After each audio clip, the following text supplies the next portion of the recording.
मैं आपको प्रयागराज कुंभ से मैं आपको सरस्वती नदी का दर्शन कराने जा रहा हूँ।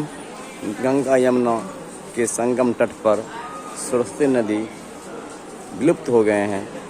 क्या कहा जाता है, सरस्वती नदी भूमिगत हो गए हैं, धरती के अंदर से बहती है, वो अदृश्य हो गए हैं, वह दिखाई नहीं पड़ती है। यदि आप उनका दर्शन करना चाहते हैं तो आप सरस्वती कूप बना हुआ है, वही सरस्वती कूप में उनका जल बहती है। आप उनको देख करके आप उनका दर्शन कर सकते हैं और उसी जगह से सरस्वती नदी विलुप्त हो जाती है। और आपको मैं दर्शन कराता हूँ सरस्वती कूपों का, जिसमें आपको सरस्वती नदी का दर्शन हो जाएगा। और गंगा यमुना सरस्वती का जो संगम तट है प्रयागराज, उसी से बना है। ये सरस्वती नदी का दर्शन करने के लिए जो सरस्वती कूप बना हुआ है, यहीं से प्रवेश करते हैं। एक प्रवेश द्वार है, मैं आपको दिखा रहा हूँ सरस्वती नदी का कूप, जिसका आप सभी श्रद्धालु आप इनका दर्शन कर सकते हैं। सरस्वती कूप का, सरस्वती कुएं का, आप उन्हीं का दर्शन करके आप धन्य धान हो सकते हैं।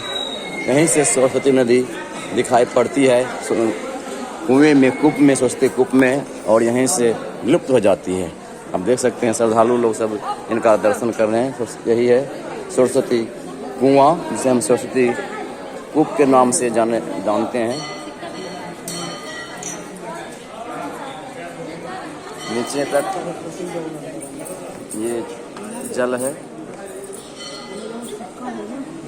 जो दिखाई पड़ रहा है, पानी सरस्वती नदी है और सरस्वती का जल है। और यहीं पर से सरस्वती नदी विलुप्त हो जाती है और अदृश्य हो जाती है और धरती के अंदर से बहती है, ऐसा मान्यता है।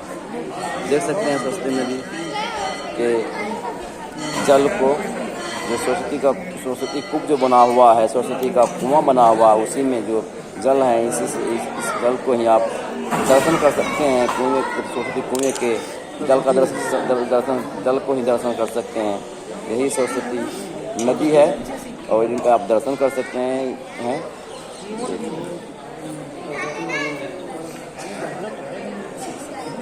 और सब श्रद्धालु लोग इनके दर्शन कर रहे हैं।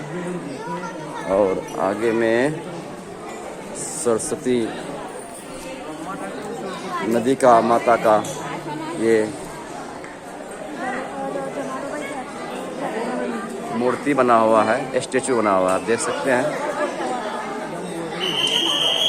और मैं आप सरस्वती नदी के बारे में कुछ पौराणिक कथाएं हैं जो कि प्लेट पर लिखा गया है, मैं उसको भी आपको दिखाना चाहता हूँ।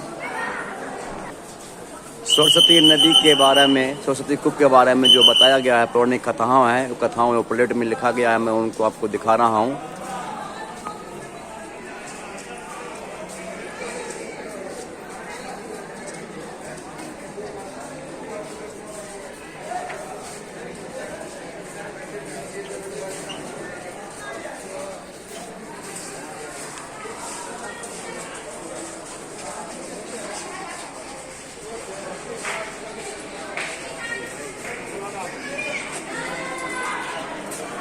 और सरस्वती कूप के बारे में जो प्लेट में लिखा गया है, उसको मैं पढ़ के सुनाता हूँ।